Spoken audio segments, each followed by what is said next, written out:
Shalom and welcome to 2 Minutes of Torah. This year is entitled Parshat Va'aira, True Yiddishe Nachas. The Psukim write in Parshat Va'aira, the lineage of Moshe Rabainu. It goes back a few generations. Commentaries discuss why it only mentions Reuven, Shimon, and Levi, and doesn't mention the lineage after that. So Rashi says maybe it's simply because the purpose here is to give the history, of Moshe Rabainu and his genealogy. So therefore, it mentions the Shvatim up till Moshe Shevet. Or maybe Reuven, Shimon, and Levi were criticized by Yaakov in the farewell bracha, and therefore here it's just trying to show us the chashivut of these three tribes. But Moshe Feinstein asks another question. How come Moshe's lineage, his parents, are first mentioned in Parshat Va'aira, and in Shmot, not a word? Ish and Isha from Beis Levi gave birth to Moshe Rabainu. They're anonymous, the parents. They have no mention, even though they're giving birth to the Redeemer of the Jewish people. Not a word. So Moshe Feinstein has a beautiful answer in his Drash Moshe. He writes that to give birth to a Moshe Rabainu with the raw potential to be the Gadol Hadon, the greatest man that ever lived, is very nice, but it's just Hashem sent you a bracha. And you didn't do anything. You have a son who's a genius, who has the highest IQ ever, and tremendous potential. Doesn't mean anything. It's only when that potential is actualized, then a parent could say, okay, Baruch Hashem, with God's help, we've accomplished something here.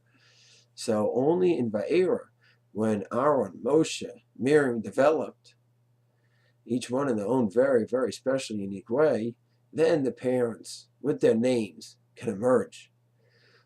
So Aaron and Miriam certainly were raised by the parents. Moshe, on the other hand, he was nursed by Yocheved, and we don't know exactly what the relationship was over the years and the decades, if there was some kind of connection back and forth. So it may not have been as involved, but there must have been some connection. Somewhere along the way, Ramban says that Moshe did find out he was Jewish. Also, she did nurse him for a few years. They didn't nurse him for a few months back then. So there's some involvement. Be that as it may, they were certainly involved in the chinuch of Aaron and Miriam, and to some extent Moshe as well.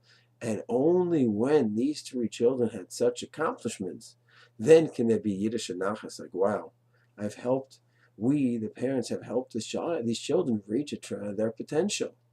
But just raw potential, born that way, doesn't mean anything. Therefore, sometimes it's important. A parent could go ahead and say, oh, my son's a genius. He's got the highest IQ. He gets hundreds in all the tests. Is he really developing properly? Socially, emotionally, psychologically, spiritually?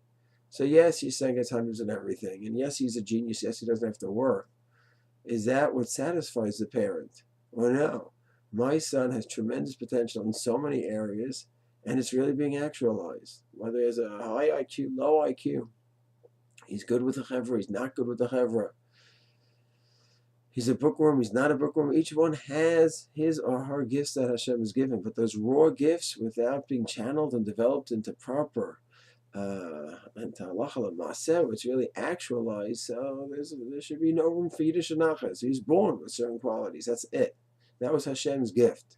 Question for parents is, what did you do to actualize the potential and the gifts that Hashem has given your children? And that's true Yiddishe Nachas. Shalom.